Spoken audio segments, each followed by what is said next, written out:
Welcome back, Math 1. This is 3.b part 2, which is representing the solution to an inequality in interval notation.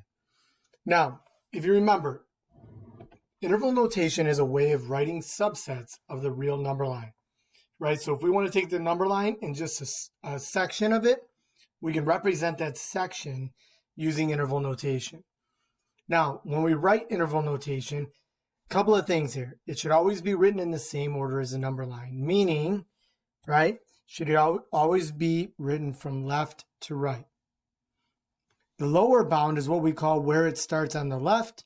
The upper bound is where it ends on the right. Okay? So, a couple of things before we go and do a few examples. If you use less than or greater than, when you graph it on the number line, that generally tells you you have an open dot, right? Anytime you see an open dot, you need to know that we use round brackets, okay? Now, if it's less than or equal to, right, meaning it's equal to or greater than or equal to, that generally tells us to use a closed dot. And anytime you use a closed dot, we use square brackets for interval notation. Now, what that basically tells us, a round bracket tells us that number is not part of the solution set. A square bracket tells us that it is part of the solution set. Okay, and it's very important to know the difference, okay? So when we go to write it, one other thing I forgot to mention is if a graph goes to the left forever and ever, right? We say it's approaching negative infinity. Okay, so when the graph points to the left forever and ever, we start at negative infinity. If the graph goes to the right forever and ever, the arrow pointing to the right forever and ever tells us it's approaching positive infinity. Okay, now anytime we use infinity, we use a round bracket with it. Okay, so if we had to write interval notation for this graph, if you look, this graph is pointing to the left forever and ever, so it starts at 6 and goes to the left forever and ever. So when we go to write interval notation, where are we starting at the left? Or basically, what is our lower bound? Since the lower bound is represented by an arrow pointing to the left, our lower bound is negative infinity. And as we move to the right, where does this stop? It stops at 6, so that would be our upper bound. Now, since that's a closed dot on 6, right, we know we would use a square bracket. So their interval notation here would be, where do we start on the left? At negative infinity, comma, where do we end on the right? At 6. Since 6 is included, we would use a square bracket.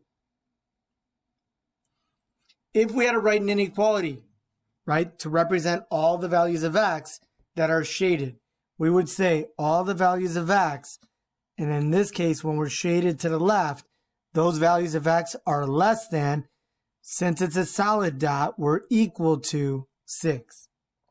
Okay? Now, the next one.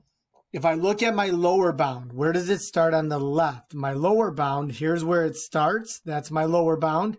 Here's where it goes, or ends. So we start at -1. Since it's an open dot, we know we're going to use a round bracket or parenthesis.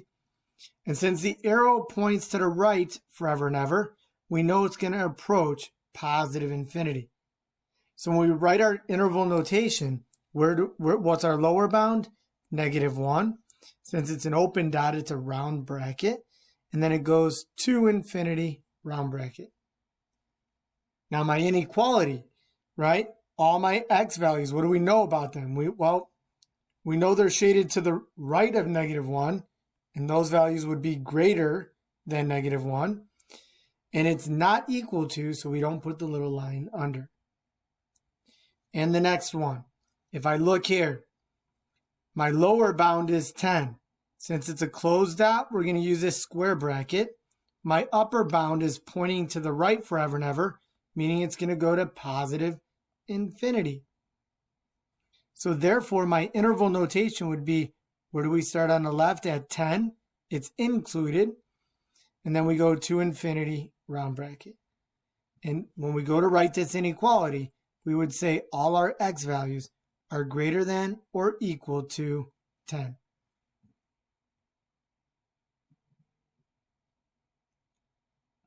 Now, if I go and write an inequality interval notation for an inequality, sometimes just kind of sketching something helps.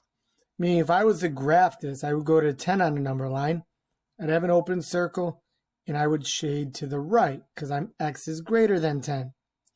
So we know our lower bound is 10.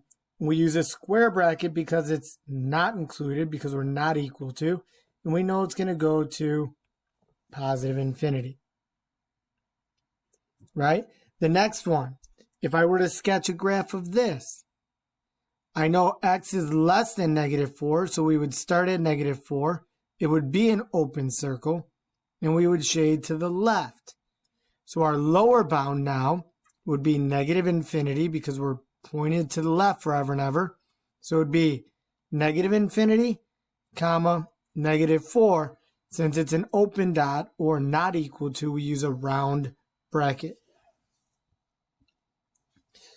Next one, x is less than or equal to -6. I would go to -6 on the number line. That would be a closed dot, and I know I would shade to the left.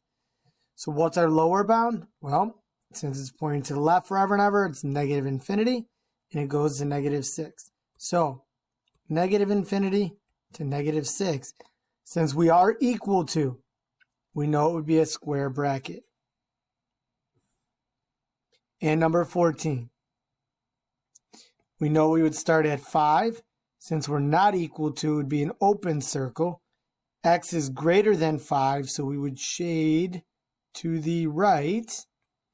And that would tell us round bracket 5, because we're not included, comma, infinity. We are done. All right. Now, number 15.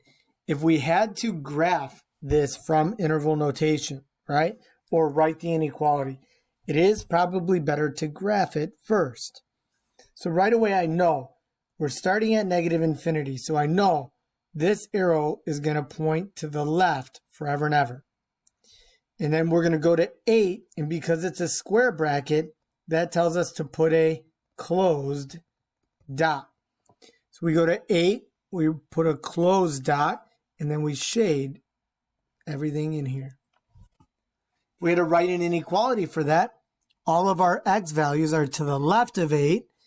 They are equal to 8, so less than or equal to 8. The next one, we're starting at -7, so it would be an open dot on -7. In this bracket, the round bracket tells us we are going to use an open dot, right? Meaning we are not equal to, and we're going to go from -7, and then this graph is going to continue all the way to positive infinity. And since we start at 7, or -7, sorry, and go to the right forever and ever, all our x values are greater than or equal to -7. So this gives you kind of a quick overview of interval notation. Go ahead, work on the student practice, and let me know if you have any questions.